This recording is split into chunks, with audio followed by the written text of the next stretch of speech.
Yesus, ku cinta Kau, ku tinggikan, ku agungkan. Aku kan memuji-Mu, baik di dalam suka dan duka, sebab Kau layak terima pujian, sebab Kau layak terima pujian, sebab Kau layak ku agungkan. Yesus, Raja di atas segala raja, sebab Kau layak terima pujian, sebab Kau layak terima pujian. Yesus layak ku agungkan. Yesus, Raja di atas segala. Mari sama-sama bangkit berdiri, saudara, katakan lebih lagi kami nyatakan Tuhan, sebab Kau layak terima pujian, sebab Kau layak terima pujian, sebab Kau layak ku agungkan. Yesus, Raja di atas segala raja, sebab Kau layak terima pujian, sebab Kau layak terima pujian, sebab Kau layak ku agungkan. Yesus, Raja di atas segala raja, Raja di atas segala raja, Raja di atas segala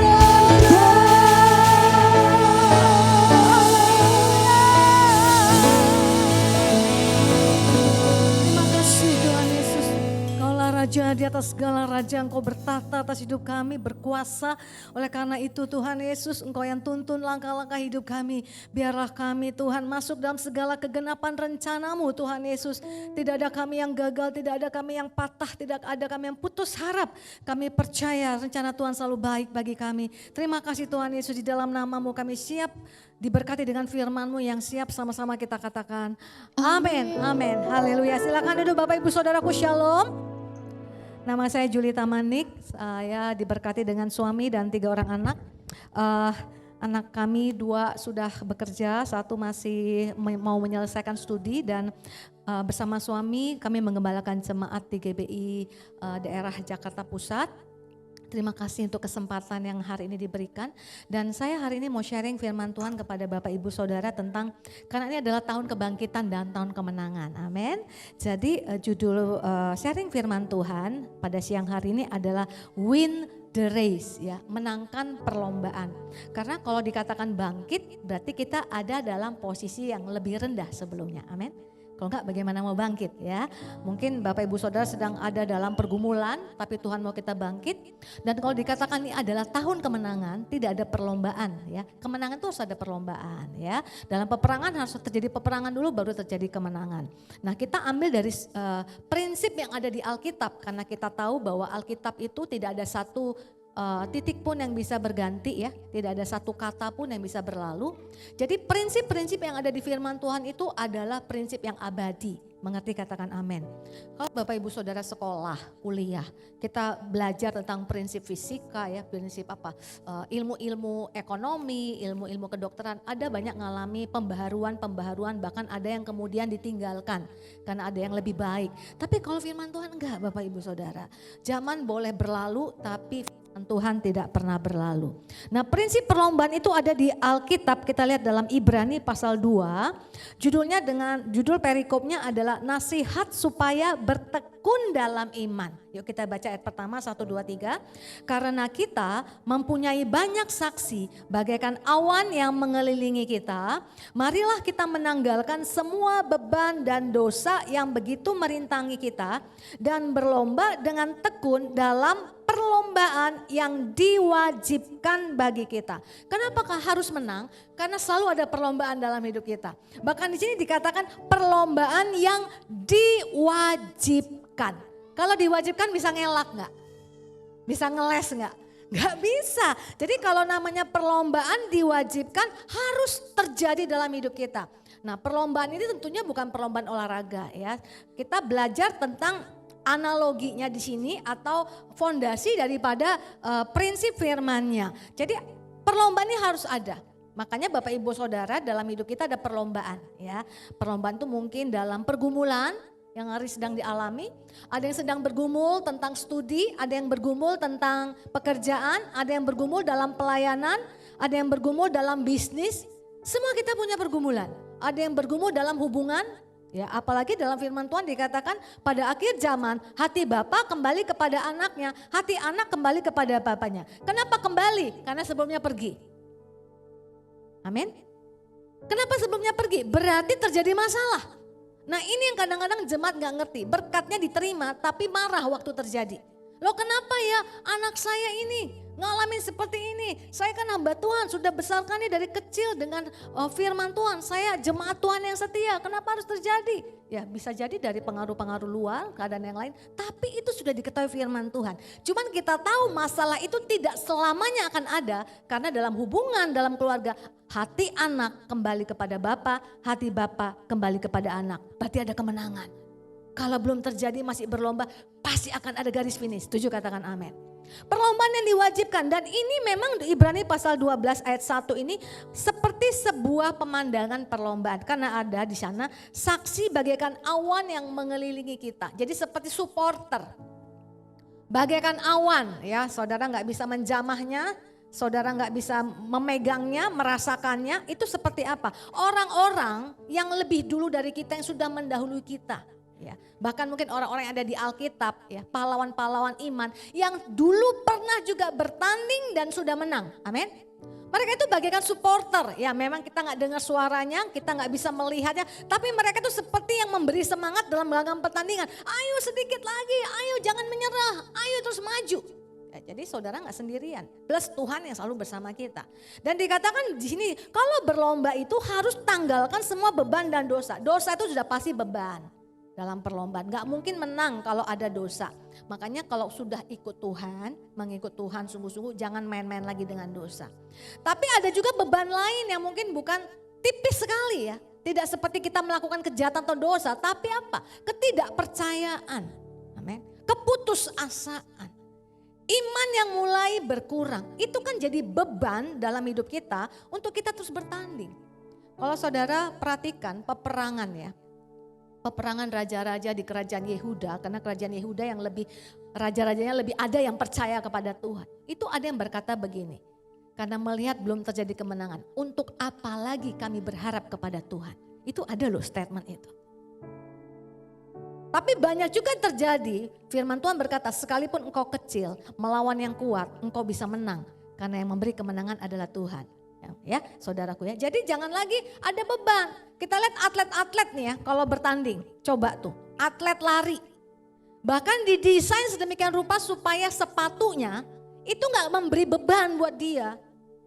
Gak pakai sepatu wedges gitu loh saudara ya kalau lagi bertanding. Bahkan ditemukan lagi yang baru ya, sepatu yang teknologi terbaru supaya dia itu bisa mendorong dia untuk maju. Perenang, bahkan dikatakan bajunya pun seperti kulit kedua. Sudah gak kayak kerasa pakai baju. Gak pernah ada orang tanding renang pakai baju lengkap kayak saya ini pakai jaket, saudara pakai celana jeans, sudah pasti kalah lah. Jadi artinya apa? Kita harus mengerti prinsip perlombaan, nggak boleh ada beban yang merintangi. Dan untuk kita bisa menang, memenangkan perlombaan itu kita butuh 4 hal ya. Kalau disingkat ini inisial TAAT ya, sengaja ya saudara ya. Ini trik dalam berkhotbah supaya saudara-saudara lebih gampang mengingatnya. Next slide please. TAAT itu kalau digabung jadi apa? TAAT, taat. Lebih mudah ya mengingatnya karena ada 4, biasanya kan 3. TAAT. T yang pertama itu apa? Ini inisial. T yang pertama itu adalah Tuhan. Saya mau tanya sama saudara, orang yang berlomba itu enak gak sih? Gak enak lah, namanya olahraga segala sesuatu itu gak enak. Yang mengeluarkan keringat tuh gak enak. Orang berperang enak? Gak enak Bapak Ibu Saudara, keadaan yang gak nyaman. Makanya hal yang pertama, faktor terpenting dalam hidup kita untuk menang dalam perlombaan harus nempel terus sama Tuhan. Ya, ayat tentang perlombaan yang mirip perlombaan itu ada dalam Yeremia pasal 12. Judul perikopnya keluhan Yeremia dan jawab Allah. Ya, ingat tadi orang yang berlomba itu bukan comfort zone ya.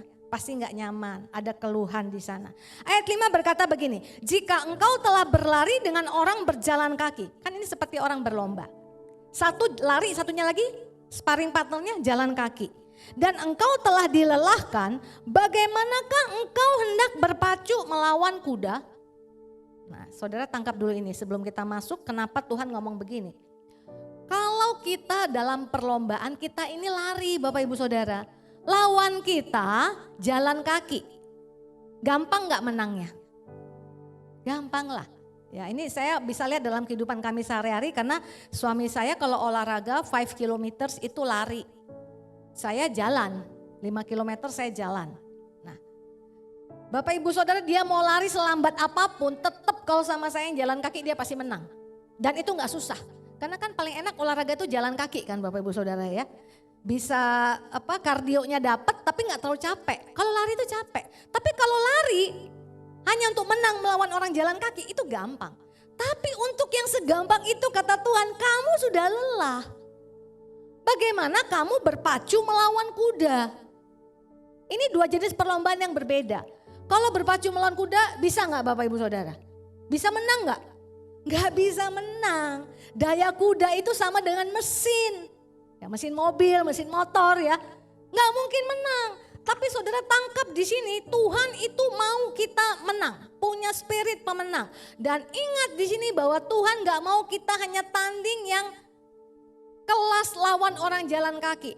Tuhan mau kita berpacu melawan kuda. Tangkap di sini, naik level. Kalau hari ini Bapak Ibu Saudara bekerja, Tuhan tuh nggak mau posisi kita di situ terus. Amin. Ada hal-hal yang hari ini Bapak Ibu Saudara nggak bisa bayangkan, makanya harus nempel sama Tuhan.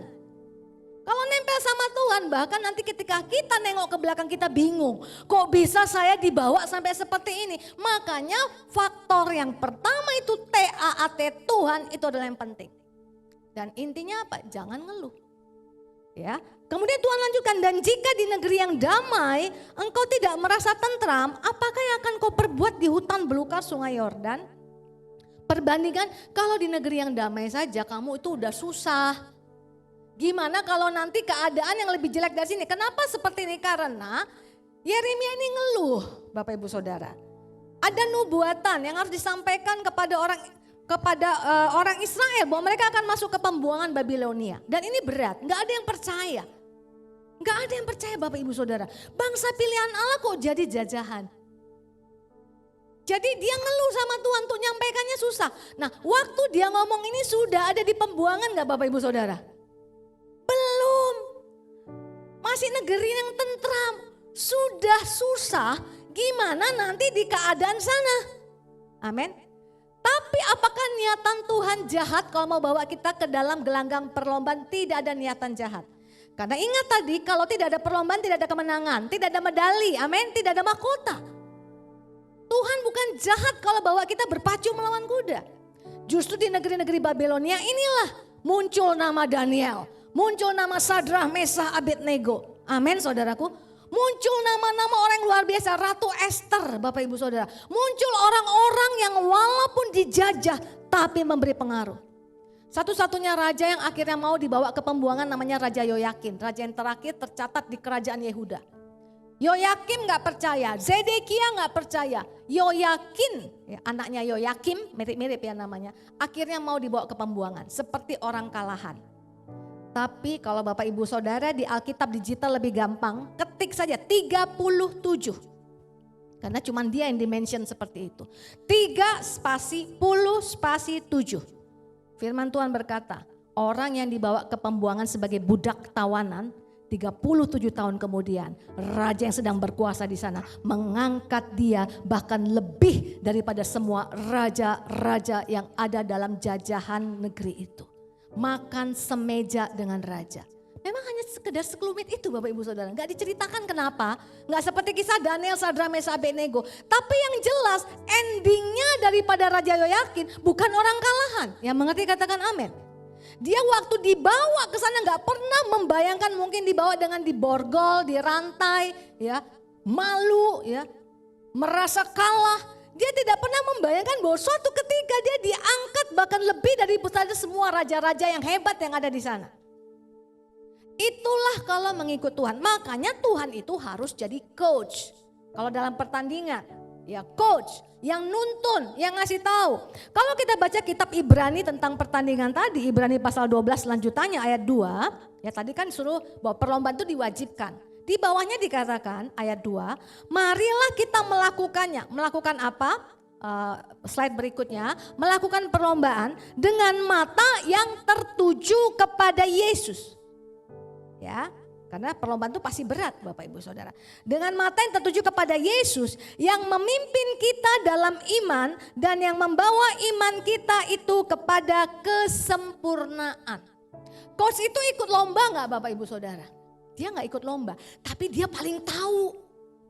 Dia punya pengalaman. Ya semua pertandingan itu punya pelatih. Dan pelatih itu gak punya niat jahat sama orang yang dia latih. Dia punya tujuan atlet yang dia pegang ini harus menang. Ya, saya pernah ingat tuh Ibu Imelda Wiguna bilang, dulu masa kami itu katanya waktu masa atlet ya, atlet kan dulu kan bulu tangkis hebat banget ya Indonesia. Tuh, pokoknya coach bilang apa aja nurut. Sekarang ini katanya disuruh latihan drop shot 1.500 kali sudah menyerah. Tuh bayangin saudara latihan drop shot itu 1.500 kali begini terus nih, lempar bola begini terus. Kejam nggak? Nggak kejam. Capek nggak atletnya? Capek. Kenapa coachnya tega? Karena dia ngerti apa yang harus dia lakukan, dia instruksikan supaya atletnya menang. Waktu saya sekolah dulu ya, SMP, saya punya teman yang selalu ngantuk di sekolah. Kemudian saya tanya, kenapa kamu pagi-pagi udah ngantuk? Baru saya ngerti Bapak Ibu Saudara, dia atlet renang di kota kami pada waktu itu. Atlet kota lah ya, atlet provinsi. Jadi dia itu jam 4 pagi karena dia atlet renang harus sudah di kolam renang. Jadi bayangkan jam 4 pagi every day kecuali minggu sudah ada di kolam renang. Berarti bangunnya jam berapa? Jam 3 lah pasti kan. Kalau terlambat, wah disuruh push up, ya mungkin suruh jalan itu ya yang kayak apa gitu ya, squat gitu ya. Tapi kalau pelatihnya suruh dia jam 4 pagi ada di kolam renang, kejam gak? Gak kejam. Kenapa? Perlu. Supaya apa? Ototmu semakin kuat, engkau paling mengerti bagaimana caranya untuk menang. Jadi Bapak Ibu Saudara, kenapa kita harus dekat sama Tuhan? Karena Tuhan akan berikan instruksi kepada kita melalui apa? Melalui firman-Nya yang kita baca. Kita perlu punya hubungan dengan Tuhan yang akan menolong kita melalui masa-masa yang sulit dalam gelanggang pertandingan. Jangan pernah jauh dari Tuhan. Jangan pernah marah sama Tuhan. Ingat, Tuhan mau bawa kita naik bukan level lawan orang jalan kaki. Tuhan mau bawa kita naik itu seperti orang menang lawan kuda. Dan itu tanpa Tuhan pasti impossible. Kenapa bisa menang lawan kuda? Saya percaya kita semua di bawah kepak sayap Raja Wali, dibawa naik terbang tinggi. Amin. Bahkan bisa melampaui kuda.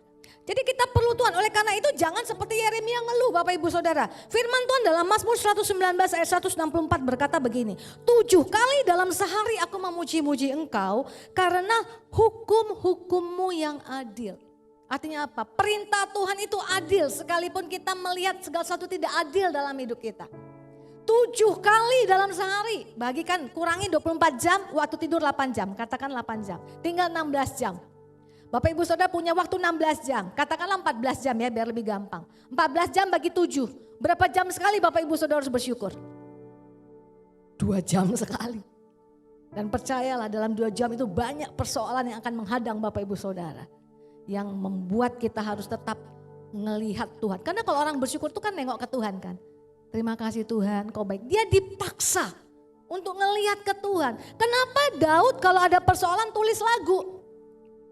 Karena dia kalau memuji Tuhan, ya waktu dia pura-pura gila nih ya. Di depan Raja Abimelek datang ke Filistin. Kenapa dia pura-pura gila?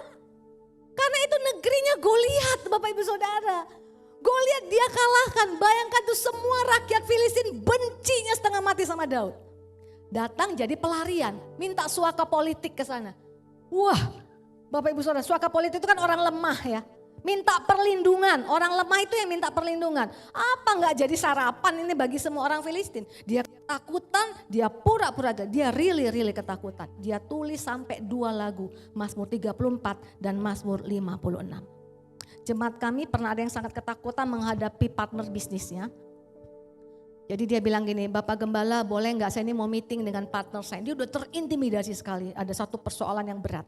Boleh enggak Bapak duduk di restoran di meja lain untuk berdoa untuk saya? Oke, akhirnya suami saya datang. Tapi sebelum bertemu dengan orang itu dia bilang begini saudara. Pak gimana ya Pak, kalau saya nanti di depannya pura-pura gila. Dia terinspirasi sama Daud saudara. Suami saya bilang jangan Pak, berarti Bapak pinter acting, simpan aja actingnya untuk drama Natal. Tapi artinya apa Bapak Ibu Saudara? Daud itu tertekan luar biasa. Tapi dia katakan apa? I magnify the Lord. Aku zoom Tuhan, bukan zoom kayak ngelihat bakteri yang kecil kemudian jadi besar, bukan. Bintang itu kecil apa besar Bapak Ibu Saudara? Besar. Kenapa dia kelihatan kecil? Karena dia jauh. Tapi coba Bapak Ibu Saudara lihatnya pakai teleskop, seperti mikroskop kalau ngelihat bakteri. Jadi kita bisa melihat bintang paling tidak walaupun tidak persis sama, ternyata besar sekali. Orang yang memuji Tuhan itu akhirnya nengok sama Tuhan. Tuhan kasih penghiburan. Aku Allahmu besar. Aku bisa tolong engkau. Penglihatan kita dipalingkan dari persoalan kita yang kita pikir sangat besar, ternyata Tuhan jauh lebih besar. Jadi bukan masalah kita yang terlalu besar. Ucapan syukur kita yang terlalu kecil Bapak Ibu Saudara. Gak bisa membuat kita melihat Tuhan. Saya punya kerabat yang sangat pakai kekuatan sendiri. Bukan pakai kekuatan Tuhan. Dia kepengen sekali kuliah di UI Bapak Ibu Saudara. Anak muda. Ibunya bilang gini, di satu keturunan itu kita nggak ada yang kuliah di universitas berbobot kayak UI, kalau di Medan mungkin USU atau di Bandung ITB. Sadarlah nak, nggak ada di keturunan kita yang masuk ke sana. Anaknya kepengen masuk UI Bapak Ibu Saudara. Dia pokoknya kepengen sampai dia belajar sungguh-sungguh. Dan bukan hanya itu, dia bahkan lebih dari mahasiswa UI pada umumnya. Karena saya sudah tanya anak UI, dia hafal Mars UI Bapak Ibu Saudara. Belum masuk UI, Mars UI itu loh, Mars Universitas udah hafal. Cari di internet nyanyi, tiap hari nyanyi. Universitas Indonesia, universitas kami. Tiap hari berkali-kali nyanyi sampai adiknya yang masih balita hafal. Nah kalau ini berarti tiap hari nih, adik nyanyi Universitas Indonesia gitu ya. Tiap hari nyanyi, nggak puas, saking visinya hebat banget. Ini daya dorong Bapak Ibu Saudara. Dia minta ibunya beli jaket kuning, apapun, whatever, pokoknya warnanya kuning. Karena dia lihat anak UI kan jaketnya kuning Bapak Ibu Saudara. Jadi pakai jaket kuning, nyanyi, belajar keras, masuk, hebat. Tapi saya mau bilang, kehebatan tanpa Tuhan, itu kasihan Bapak Ibu Saudara. Kelihatan hebat waktu kuliah, begitu kerja, banyak persoalan kan di dunia pekerjaan. Kalau dunia kampus itu belum seperti itu persoalannya, masih persoalan cari nilai. Begitu bekerja, kita kerja baik pun ada orang yang mau nikung kita Bapak Ibu Saudara. Ada orang yang mau fitnah kita. Kolaps Bapak Ibu Saudara. Tapi anak Tuhan yang punya firman Tuhan, badai boleh datang, angin boleh datang.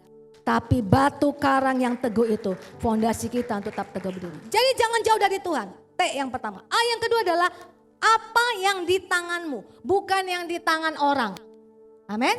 Apa yang di tanganmu itu cukup. Kita lihat Yeremia dalam pasal 1 tadi. Ayat 4 berkata, firman Tuhan datang kepadaku bunyinya. Ayat 5. Sebelum aku membentuk engkau dalam rahim ibumu. Sebelum dibentuk. Udah ada belum? Belum. Sebelum aku membentuk engkau dalam rahim ibumu, aku telah kenal engkau. Jati diri kita belum ada pun Tuhan sudah kenal. Amin. Dan sebelum engkau keluar dari kandungan, aku telah menguduskan engkau. Belum lahir, sudah punya rencana yang baik. Amin. Dan aku telah menetapkan engkau menjadi nabi bagi bangsa-bangsa. Ayat 6. Nah ini jawabannya kita biasanya. Maka aku menjawab, Tuhan Allah, sesungguhnya aku tidak pandai berbicara sebab aku ini masih muda. Muda gak selalu bicara tentang usia. Muda itu bicara tentang kemampuan. Muda itu bicara background. Bagaimana mungkin Tuhan aku bisa, aku kepingin Tuhan naik lebih tinggi lagi. Tapi backgroundku ini Tuhan gak mungkin. Aku kayak anak saya dulu ya, aku kepingin kerja di luar negeri. Tapi aku lulus aja sudah telat 2 tahun. Temanku begitu lulus kerja, kemudian kerja luar negeri. Banyak hambatan-hambatan seperti ini. Aku ini masih muda. Aku ini ketinggalan. Aku ini muda juga bisa bicara kalau udah tua kayak saya. Aku ini udah tua. Karena dulu saya sebagai artis saya ditolak kemana-mana karena usia saya saudara. Setiap kali kesaksian pujian itu saya tahu sekali, hati saya tahu. Banyak pelayanan itu yang undang saya kadang lihat cover album saya. Kalau di cover album kan di Photoshop Bapak Ibu Saudara. Ya nenek-nenek pun bisa jadi umur 30 tahun Bapak Ibu Saudara. Jadi begitu muncul ketemu saya kaget kan, loh kok tua gitu kan ngomongnya kan. Belum berdiri di mimbar nih saya sudah semaput duluan loh Bapak Ibu Saudara. Jadi aku masih muda nih bicara ketidakberdayaan. Yeremia 1 ayat 7 berkata, tapi Tuhan berfirman kepadaku, janganlah katakan aku ini masih muda. Tetapi kepada siapapun engkau kuutus, haruslah engkau pergi dan apapun yang kuperintahkan kepadamu haruslah kau sampaikan. Ayat 8, janganlah takut kepada mereka sebab aku menyertai engkau untuk melepaskan engkau, demikianlah firman Tuhan. Jangan takut kalau kita tetap punya hubungan dengan Tuhan. Amin. Ingat, Tuhan gak mau cuman kita lomba lawan orang jalan kaki. Tuhan gak mau kita lari hanya lawan orang jalan kaki. Tuhan mau kita menang berpacu melawan kuda. Saya mau cerita tentang suami saya karena sini banyak orang marketplace. Suami saya dulu lulus dari ITB, sama satu alma mater. Saya juga dari ITB, satu alma mater dengan gembala kita di sini Bapak Ibu Saudara. Tapi dia itu baru mau bertobat sungguh-sungguh itu pas mau lulus. Jadi begitu lulus dia sekolah Alkitab 2 tahun di Amerika. 2 tahun kemudian hatinya bernyala-nyala mau jadi full timer melayani Tuhan. Dia sempat di Sumatera 2 tahun. 4 tahun gak pernah kerja di marketplace. Begitu mau menikah kami punya visi marketplace karena seluruh keluarga besar kami adalah keluarga besar di marketplace. Karena kalau gak kerja di marketplace susah ya mau ngomong firman Tuhan. Waktu itu kegerakan belum kayak sekarang. Nanti kan ngomongnya ya iyalah kalau pendeta mah ngomongnya firman-firman aja kan gitu saudara. Tapi kalau kita bergerak di marketplace kita hidup dalam firman kita bisa ngomong. Firman Tuhan tuh bisa dipakai di marketplace. Gak ada company, perusahaan yang mau terima. Kalaupun ada yang mau terima tuh aduh benar-benar gak sesuai dengan harusnya yang dia terima kalau dia waktu itu baru lulus. Itu kan kendala. Kendalanya apa? 4 tahun gak pernah kerja. CV 4 tahun kosong. Emang bisa ditulis pelayanan 4 tahun? Gak laku Bapak Ibu Saudara. Mau Bapak Ibu dalam namanya sudah gak laku. Karena orang marketplace tuh butuh skill. Amin. Dia datang dia kerja jadi sales. Sebuah alat konstruksi. Dia tuh selalu kalau pulang tuh lesu Bapak Ibu Saudara. Kami doa sama-sama melekat sama Tuhan. Kemudian coach mau ngomong apa coach? Tuhan bilang begini, jadikan perahumu tempat Tuhan Yesus khotbah. Harus pelayanan. Baru pindah kota ke Jakarta gak tahu mau pelayanan. Kami datang ke gereja kita ini dulu kan masih terpusat ya di Kasar Pemuda. Cari tahu apa yang harus kami lakukan. Oh ada pelayanan marketplace, join di sana. Namanya baru join, gak mungkin kan langsung minta pelayanan-pelayanan yang biasa kita lakukan. Apa yang gak ada di sana yang bisa kita bantu? Oh gak ada pendoa, zaman dulu kita gak ada pendoa Bapak Ibu Saudara bayangkan ya. Kami menawarkan diri berdoa di ruang exit. Karena itu kebaktian lantai 4, di ruang exit itu setiap hari Sabtu sebelum ibadah doa dengan setia di sana. Gak ada yang nengok, gak ada yang lihat, gak ada yang kasih penghargaan. Gak apa-apa Tuhan, karena coach bilang suruh melayani supaya apa? Dekat sama Tuhan. Amin saudaraku. Nah jadi saudaraku tidak ada yang nerima. Tapi saya mau bilang apapun yang di tangan kita ini cukup. Amin. Dia datang ke project-project. Temennya udah jadi GM tuh bayangin. Dia jadi sales bawa teman kuliah nih dulu nih. Gak mau ketemu Bapak Ibu Saudara. Beli sih beli tapi gak mau ketemu. Kayak udah kasta paria lah dia saudara. Itu kalau pulang tuh ya deraannya tuh saudara. Mana di keluarga semua hebat-hebat. Bahkan ada yang bilang, percuma kamu pelayanan dulu 4 tahun itu. Kami 4 tahun ini udah hebat kami di pekerjaan, di pendapatan, harta kekayaan. Kalau saudara gak dekat sama Tuhan, saudara hancur. Tapi kalau saudara dekat sama Tuhan, Tuhan selalu punya rencana yang baik bagi kita. Cukup, jadi artinya apa? Dengan apa yang di tangan kita ini bersyukur. Saya dulu bilang begini, Tuhan kok gak ada yang mau nyanyikan lagu saya? Dulu lagu saya yang pertama viral Bapak Ibu Saudara se-Indonesia. Sebelum saya jadi artis rohani. Kenapa saya mau jadi artis rohani? Karena gak ada lagi yang mau nyanyiin lagu saya. Saya berikan lagu saya saudara, dikembalikan 2 minggu kemudian dengan catatan. Gak mungkin jadi berkat buat gereja Tuhan. Lagu saya itu semua melo saudara. Bahkan waktu itu pernah ada lagu yang direkam sama artis lain. Saking melonya benar-benar gak ada yang gereja yang nyanyiin. Hanya dinyanyi di mana saudara? Di rumah duka. Kalau pernah dengar lagu, ada waktu untuk berduka dan ada waktu untuk bersuka. Kan melu banget kan saudara. Cuman di list lagu rumah duka. Padahal waktu itu Tuhan bilang, aku akan panggil engkau. Kan spesial dipanggil. Kalau engkau tulis lagu taat, banyak orang diberkati. Gak kelihatan Bapak Ibu Saudara. Saya suka berpikir, coba talentaku lebih besar. Jadi yang dilihat yang di tangan orang. Coba kalau aku lebih mampu. Coba kalau aku bisa nulis lagu praise. Coba, begitu saudara. Orang yang cuma ngelihat tangan orang gak akan mungkin mengembangkan. Karena ada A yang berikutnya yaitu adalah action. Walaupun apa yang di tangan kita cukup, bukan berarti cukup dan kemudian end up hanya segitu aja. Action keep increasing. Coba Tuhan, saudara lihat hati Tuhan ya. Waktu orang-orang ini masuk ke pembuangan. Akhirnya masuklah era pembuangan. Yeremia 29 ayat 5. Yang kita tahu kan ayat 11. Rancangan Tuhan, rancangan damai sejahtera membawa kebaikan. Ayat 5-nya Tuhan bilang begini.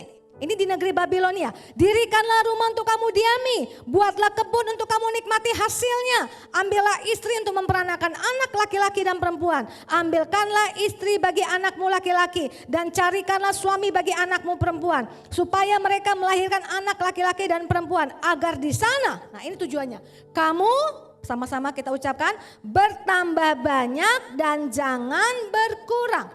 Memang ini bicara tentang jumlah populasi. Tapi ini juga bicara hati Tuhan. Tuhan gak mau kita berkurang sekalipun di negeri kekurangan. Lakukan sesuatu.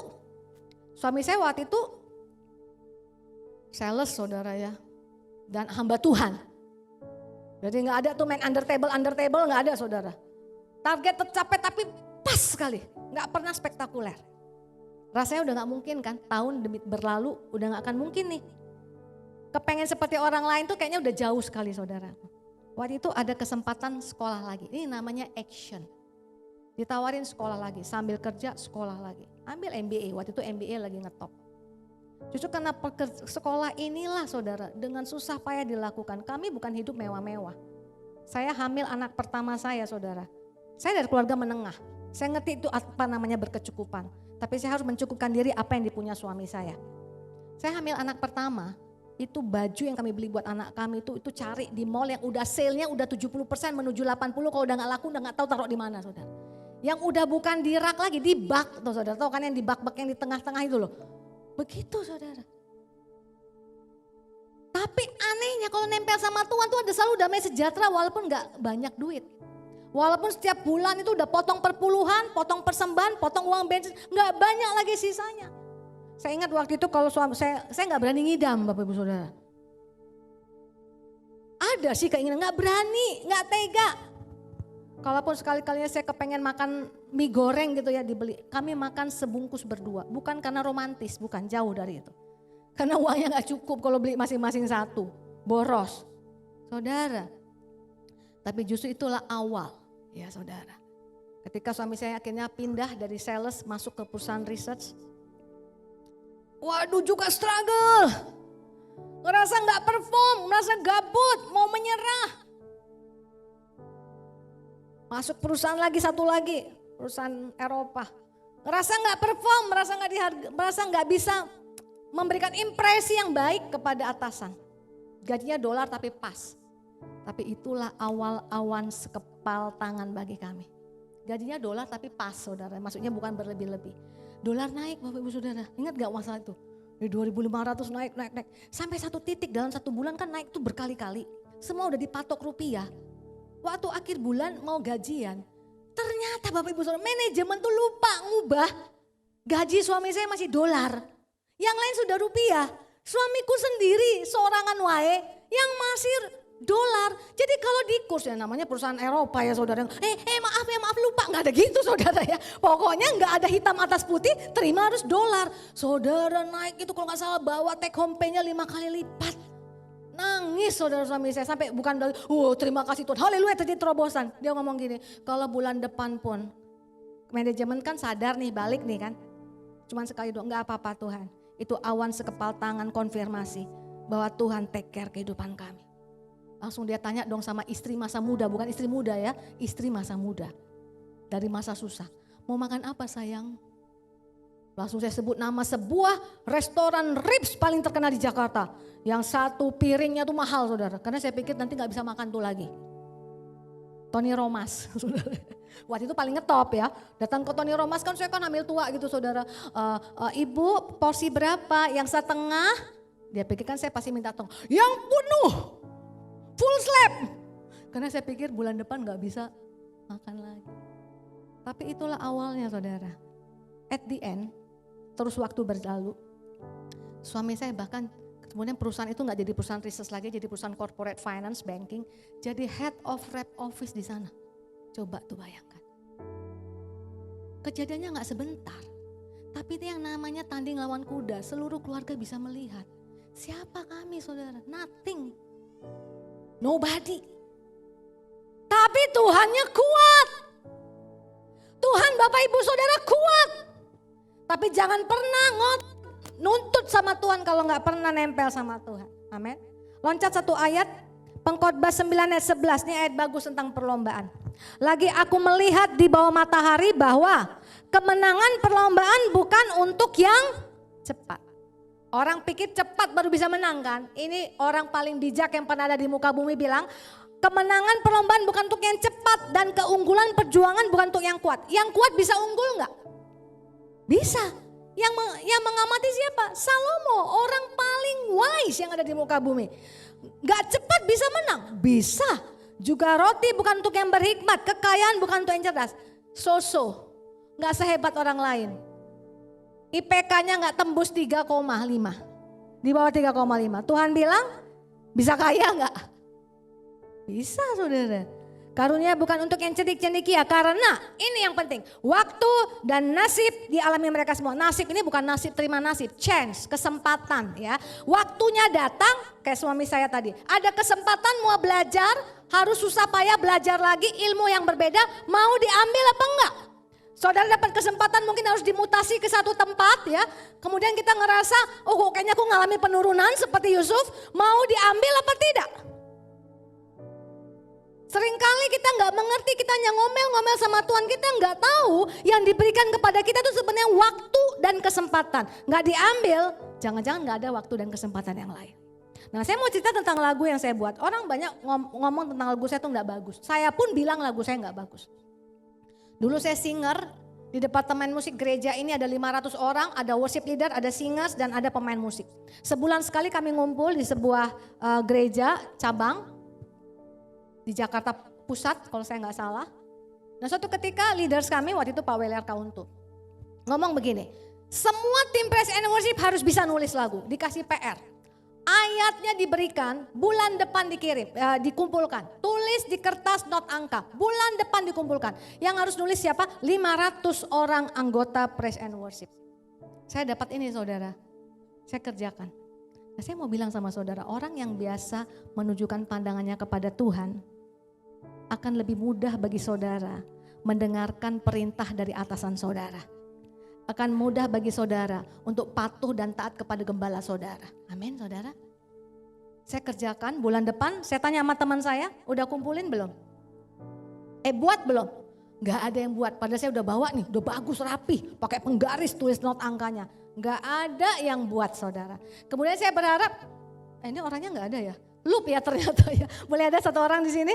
Kemudian Bapak Ibu Saudara, saya pikir nanti akhirnya dikumpulin. Kami mau selesai, kemudian leaders kami bilang gini, doa tutup, doa berkat sudah. Nggak dikumpulin saudara. Ngerasa sia-sia ya? Saya masukin laci. Bapak Ibu Saudara.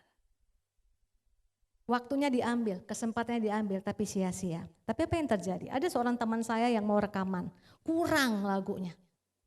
Kemudian dia dengar saya penulis lagu dulu lagu Indonesia Bagi Kemuliaan-Mu. Dia tanya, ada lagu baru enggak? Kan gitu kan kalau artis rohani. Saya ingat lagu yang di laci ini saudara. Yang bukan saya lagi loh yang dapat inspirasi, dapat dari leaders. Direkam. Saya kasih sama dia. Lagunya apa saudara? Seperti Bapa sayang anaknya, demikianlah engkau mengasihiku. Kau jadikan biji matamu, kau berikan semua yang ada padamu. Saudara-saudara, itu lagu waktu ada orang yang dengar kesaksian ini ngomong sama saya, ya ibu saya ini sampai lomba nyanyi menang karena saya sangat menjiwai. Saya berpikir ini yang nulis lagu kenapa begitu menyentuh. Pasti dulu dia dipukuli bapaknya. Dia ngalami penderitaan yang begitu berat. Dia tertekan, kan biasanya gitu saudara ya. Ada kisah. Ini ternyata lagu PR. Lagu PR Bapak Ibu Saudara.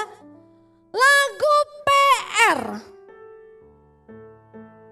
Tapi saya mau bilang sama saudara, ratusan orang yang mendapat waktu dan kesempatan. Aku gak ngerti apa-apa, hanya kalau ada aku ambil, saudara. Dan hari ini aku bilang aku gak pernah menyesali itu.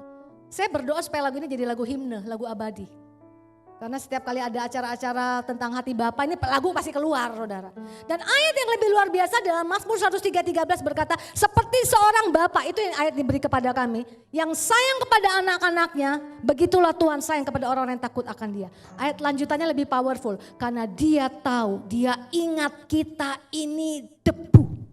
Jadi Bapak Ibu Saudara, ingat dirimu dulu debu.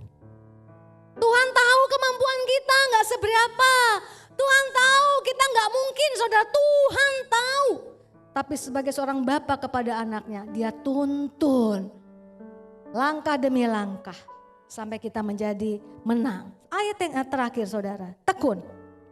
Ibrani 12 kan, Tuhan apa yang di tanganmu syukuri, action, jangan malas.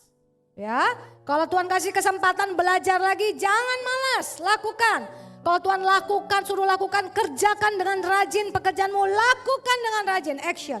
Terakhir tekun. Ibrani 12 ayat 1c, tadi Tuhan Yesus ya berlomba dengan tekun dalam perlombaan yang diwajibkan bagi kita.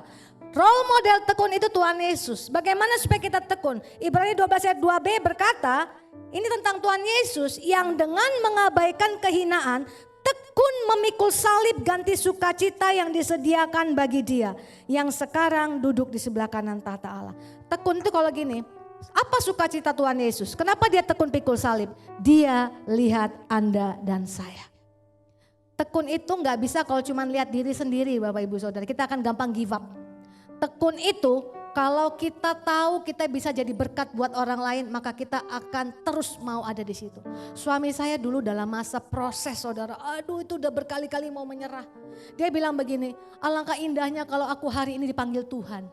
Aku akan menyembah Dia selama-lamanya. Dalam hati saya, enak di lu gak enak di gue.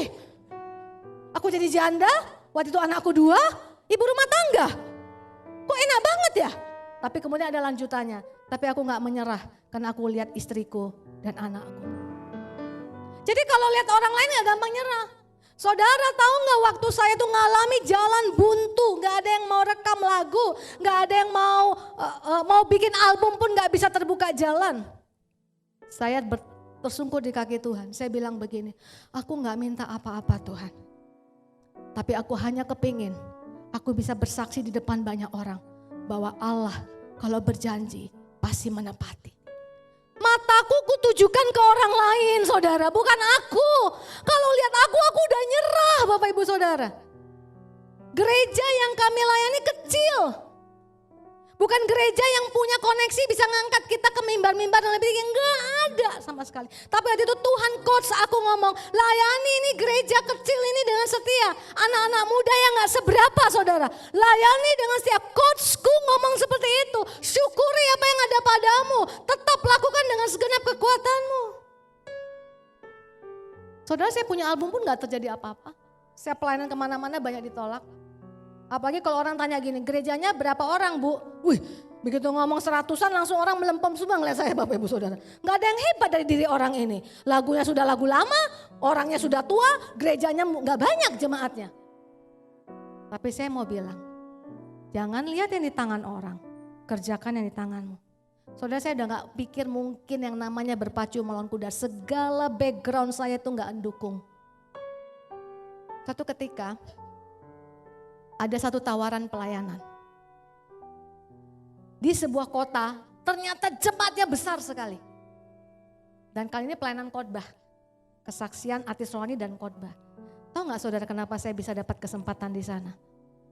Ternyata anak-anak muda yang kulayani dengan setia dan sungguh-sungguh ini, dulu di kota itu anak youth di situ.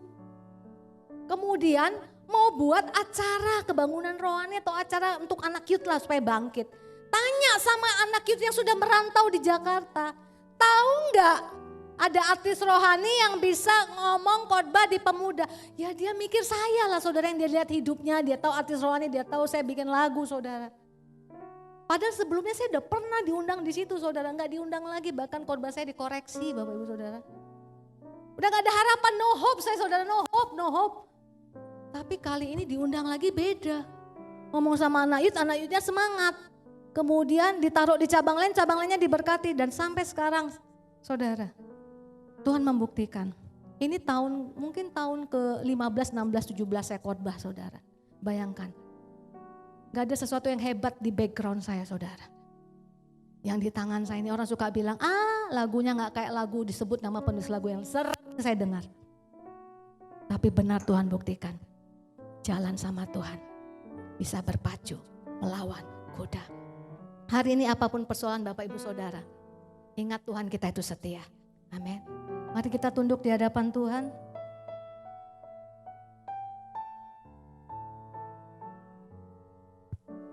Terima kasih Tuhan untuk hati-Mu yang selalu mau bawa kami naik dan bukan turun.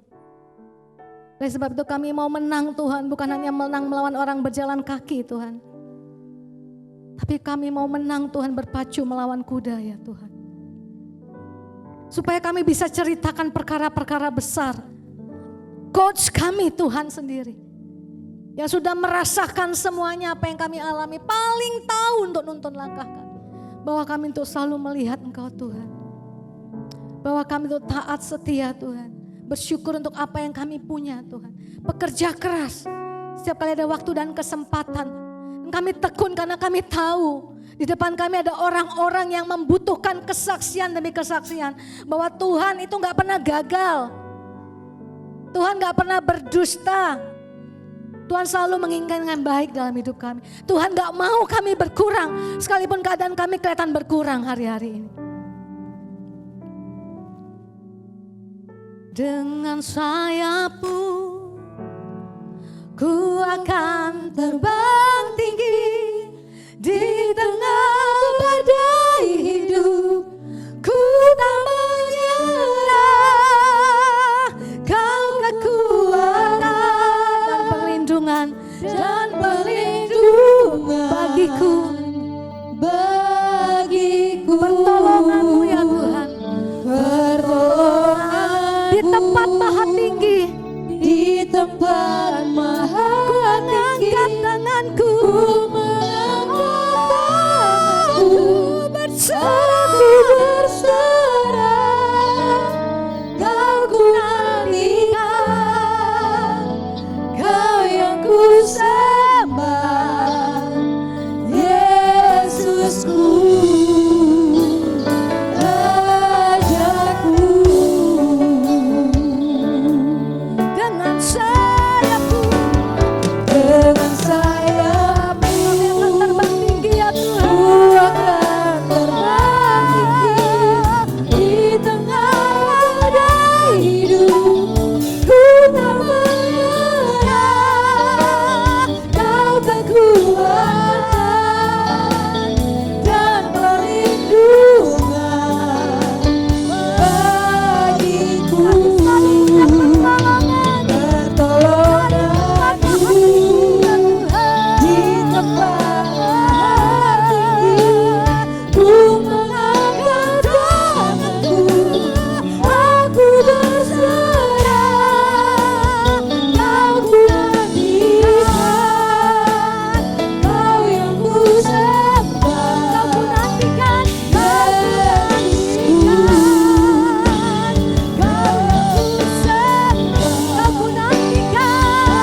kasih Tuhan Yesus, terima kasih. Kalau Engkau yang berjalan bersama kami, tidak ada yang mustahil bagi kami Tuhan. Sebab itu tuntun terus jemaat-Mu Tuhan, firman-Mu gak selesai sampai di sini. Menuntun langkah-langkah kami, memberikan kekuatan untuk mengatasi Tuhan gelanggang pertandingan yang kami lari sampai garis finish. Kami muncul sebagai pemenang dengan kekuatan yang daripada-Mu. Meteraikan firman-Mu dengan Roh-Mu yang kudus. Di dalam nama Tuhan Yesus kita yang sudah diberkati. Bersama-sama kita katakan, amin. Puji Tuhan. Terima kasih untuk Pastor Julita Manik. Tuhan Yesus memberkati berlimpah-limpah. Haleluya. Sebelum kita memberikan persembahan, kami mau mengenal dari Bapak Ibu Saudara yang baru pertama kali hadir. Apakah ada? Boleh angkat tangan tinggi-tinggi yang baru pertama kali hadir. Apakah ada? Oh, tidak ada. Boleh katakan kanan kiri depan belakang. Coba dilihat masih ada kursi kosong. Besok bawa ya. Gitu dong. Bilang dong saudara. Masa kanan kirinya. Iya. Puji Tuhan. Mari kita bersatu di dalam doa. Terima kasih Tuhan, kami mengucap syukur buat firman yang boleh ditabur. Kami mengucap syukur Tuhan, biar ada di tanah yang subur Tuhan, sehingga kami tidak hanya mendengar, tapi kami menjadi pelaku-pelaku firman Tuhan. Dan sebentar Tuhan, kami akan memberikan persembahan syukur kami.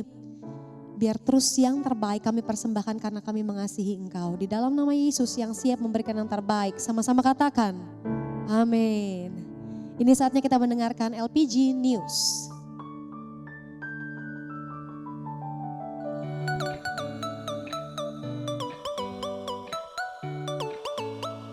Shalom saudara, Yakobus 3 ayat 16-17, sebab di mana ada iri hati dan mementingkan diri sendiri, di situ ada kekacauan dan segala macam perbuatan jahat.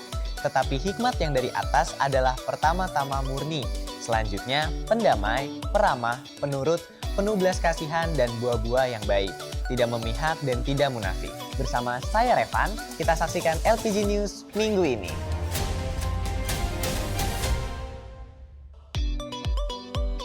Doa, doa, dan mari kita berdoa. Saudara, mari ikuti kegiatan doa di LPG Ministry. Apa dia? Ini dia.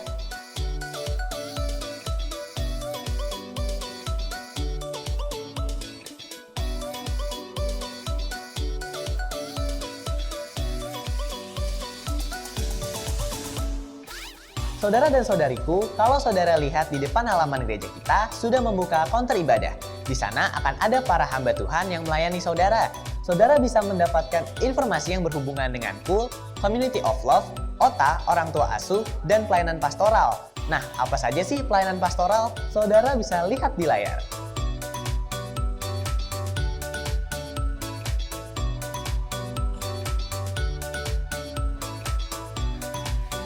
Belajar dan diperlengkapi untuk menjadi berkat.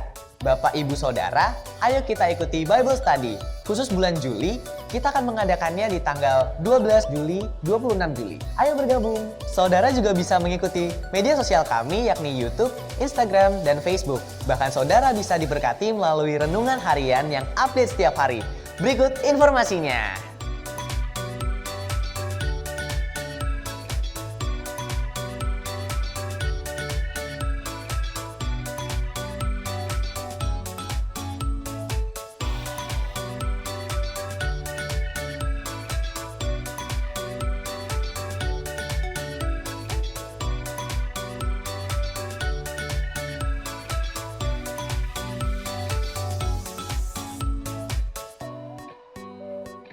Dan berikutnya dari tim pujian dan penyembahan, mengundang Anda yang rindu melayani sebagai imam musik, terutama sebagai pemain piano dan kaum pria untuk melayani sebagai worship leader dan singer.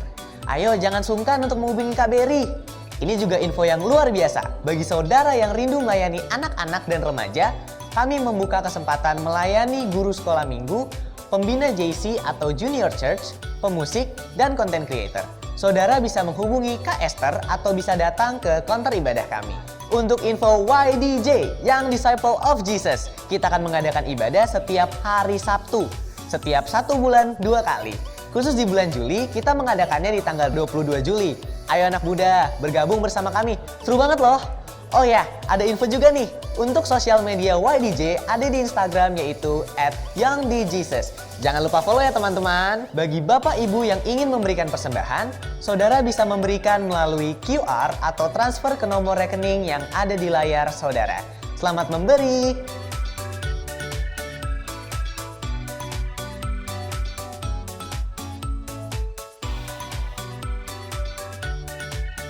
Saudara, bagi Bapak Ibu Saudara yang ingin daftar OTA yaitu orang tua asuh, bagi info untuk OTA, Bapak Ibu Saudara dapat menghubungi Ibu Sri. Dan kami himbau saudara untuk mengikuti KUL. Untuk informasi, saudara bisa menghubungi Bapak Jeffrey. Nah, ini dia nih Gembala KUL dan wilayah KUL yang ada di GBI LPG.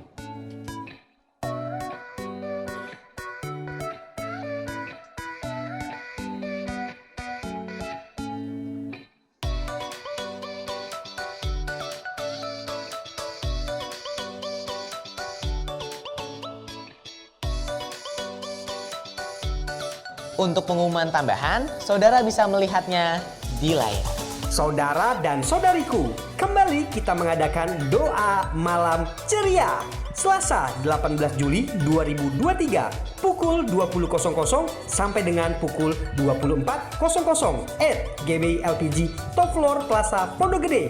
Untuk informasi, saudara bisa menghubungi Bapak Lumban di nomor 0813 8052 0163. Ayo ikut dan alami hadirat Tuhan bersama-sama.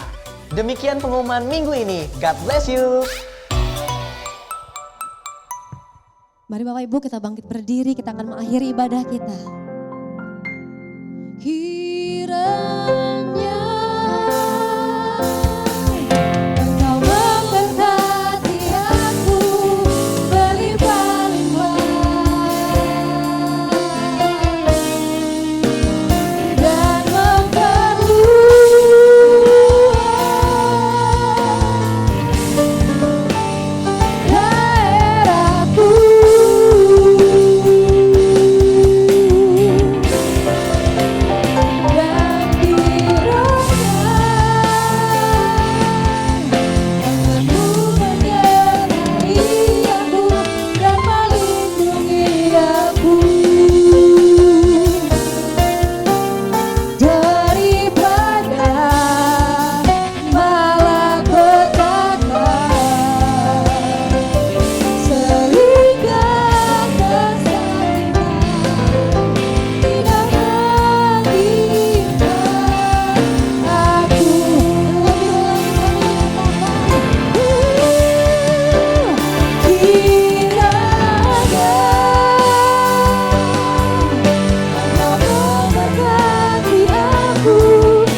Bapak Ibu Saudara, puji Tuhan luar biasa.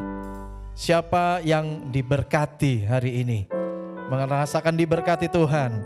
Sedikit ya, Ibu Julita Manik ini tadi katanya satu alma mater dengan saya, tapi sebetulnya senior saya Bapak Ibu.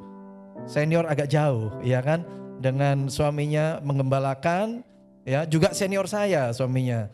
Dan kalau tadi saudara dengarkan ceritanya kisah hidupnya ya saudara ya. Kok kayaknya kita semua mirip-mirip ngalamin ya? Nah kok itu kayak saya tuh kayak saya juga, itu kayak saya. Khotbah satu kayak saya juga, khotbah kedua iya kayak saya juga. Saya yakin Bapak Ibu Saudara juga ngalamin yang sama. Karena kita punya Tuhan yang sama. Ya.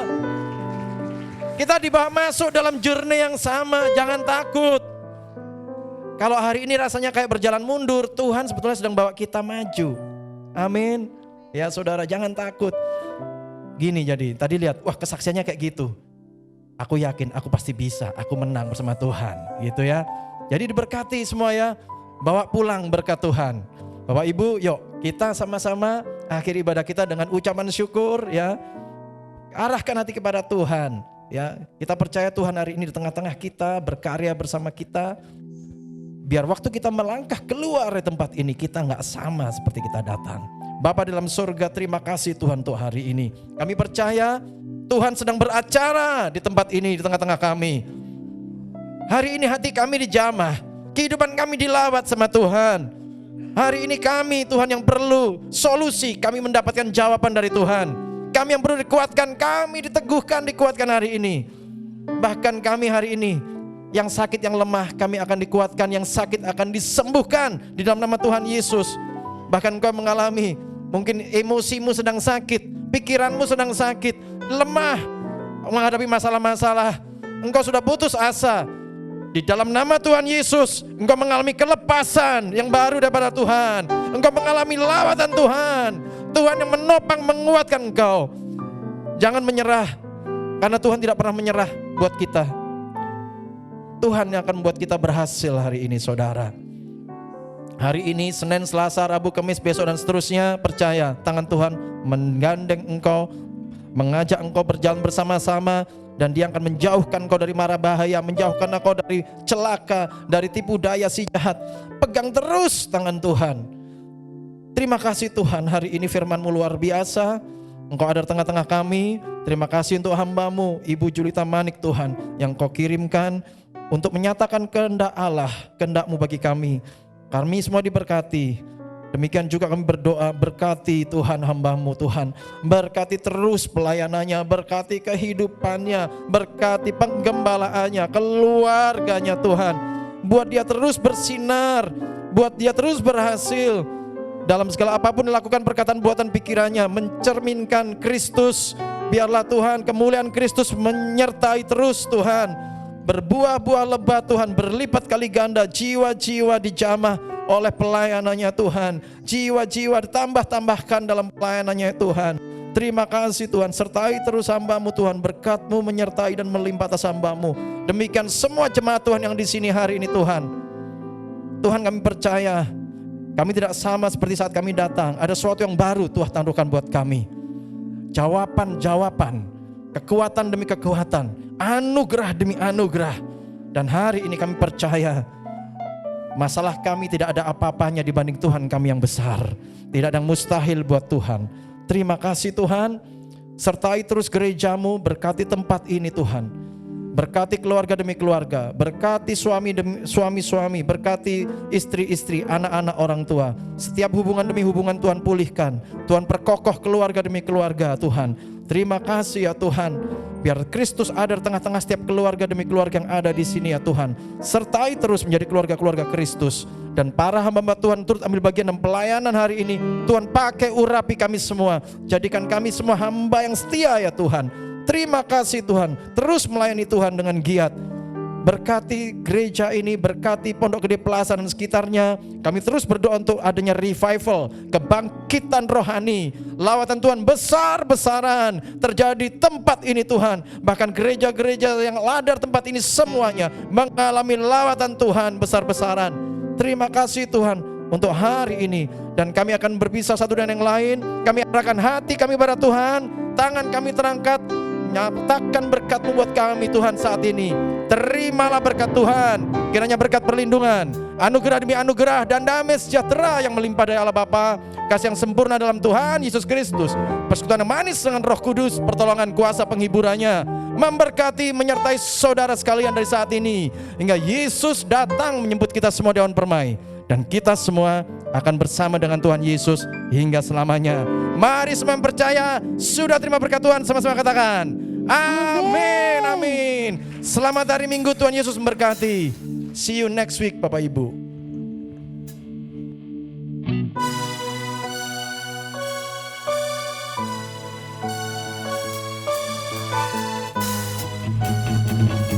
Selamat hari Minggu, Tuhan Yesus memberkati.